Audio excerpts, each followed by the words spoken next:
INB news కి స్వాగతం. కాకినాడ జిల్లా జగ్గంపేట గండపల్లి మండలం ఉప్పలపాడు గ్రామంలో వైసీపీకి కోలుకోలేని భారీ షాక్ తగిలిందని వైసీపీకి సంబంధించిన సర్పంచ్ అడబాల రామాంజనేయులు, ఉప సర్పంచ్ రాయుడు జ్యోతి, వార్డు మెంబర్లు ధార వెంకటరమణ, జక్కంపొడి వెంకన్న, మోడిపోయిన అమ్మాజీ, మామిడాల పెద్దకాపు, సర్పంచ్ రామాంజనేయులు అనుచరగణం 500 మందితో రాష్ట్ర తెలుగుదేశం పార్టీ ఉపాధ్యక్షులు జ్యోతుల నెహ్రూ సమక్షంలో తెలుగుదేశం పార్టీలో చేరారు.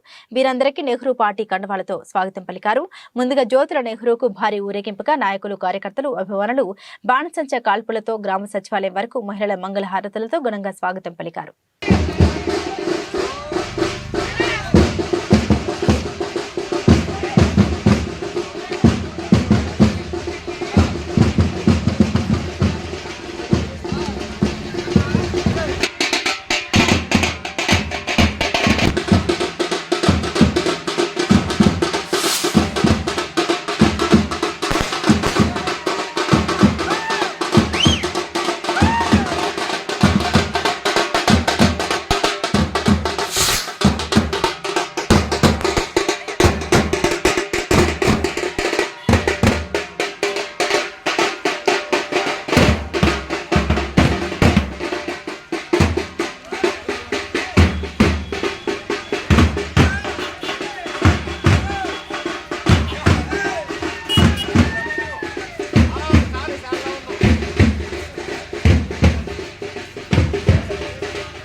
ఎక్కడో ఏదో అనుబంధం, విడదీయరాని అనుబంధం, జనరేషన్ మారినా కానీ అనుబంధాలు మారట్లేదంటున్నా.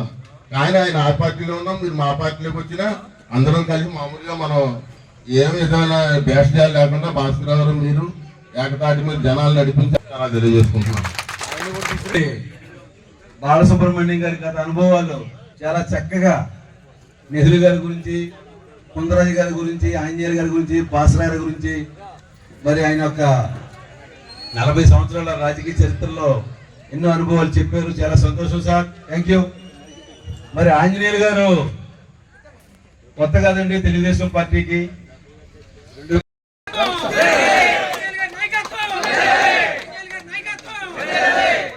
రాయుడు జ్యోతి గారు ఉప సర్పంచ్ గారు, అమ్మా రాయుడు జ్యోతి గారు ఉప సర్పంచ్ గారు, 2వ వార్డు మెంబరు అమ్మా, ఓకే ఉప సర్పంచ్ అండి జ్యోతి గారు. దారా వెంకటరమణ గారు, రండి సార్, 2వ వార్డు మెంబర్ దారా వెంకటరమణ గారు. తర్వాత జక్కంపొడి వెంకన్న గారు, 5వ వార్డు మెంబర్ అండి. మేడిపోయిన అమ్మాజీ గారు, 7వ వార్డు మెంబర్ అండి. మామిడాల పెద్దగోపు గారు,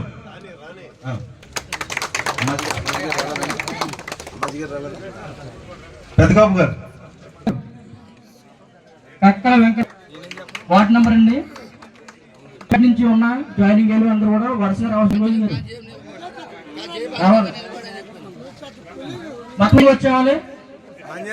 బీసీపేట సోదరులందరూ కూడా పేరు చదవాలంటే కష్టం అవుతుంది, మీరు ఒక అర్థం చేసుకుని లైన్ గా రావాల్సిన కోరుచున్నాం.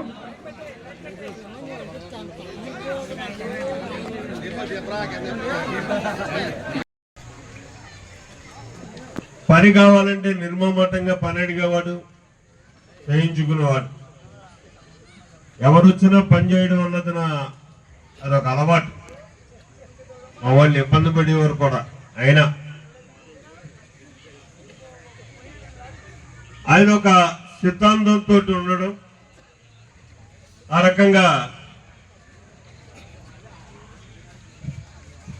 మరి రాజకీయంగా దూరంగా ఉన్నాం.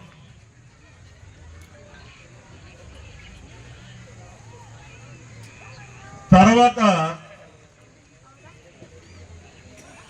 ఆంజనేయులు తెలుగుదేశం పార్టీలోకి వచ్చాడు. ఎప్పుడు వచ్చాడు, ఎందుకు వచ్చాడు?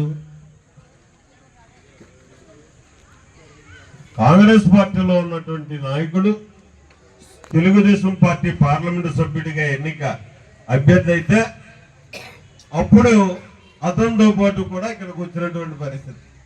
అంటే ఈ రాష్ట్రంలో కాంగ్రెస్ పార్టీ అట్టడుగుపోయింది, ఎవరు ఆదరించేవాళ్ళు లేరు. ఆయన ఇది ఎందుకు చెప్తున్నానంటే కొందరాజు యొక్క వ్యక్తిత్వం గురించి. మళ్ళీ అది పునర్నిర్మాణం అవుతుందని ఆశ లేదు. అయినా సరే ఎందుకో అందుకు నేను ఆ సిద్ధాంతాలకు కట్టుబడి కాంగ్రెస్ కండువ వేసుకున్నాను భుజం మీద. ఈ దశలో నేను ఎందుకు తీసేయాలి అని చెప్పేసి అతను తీసేయకుండా ఉన్నాడు.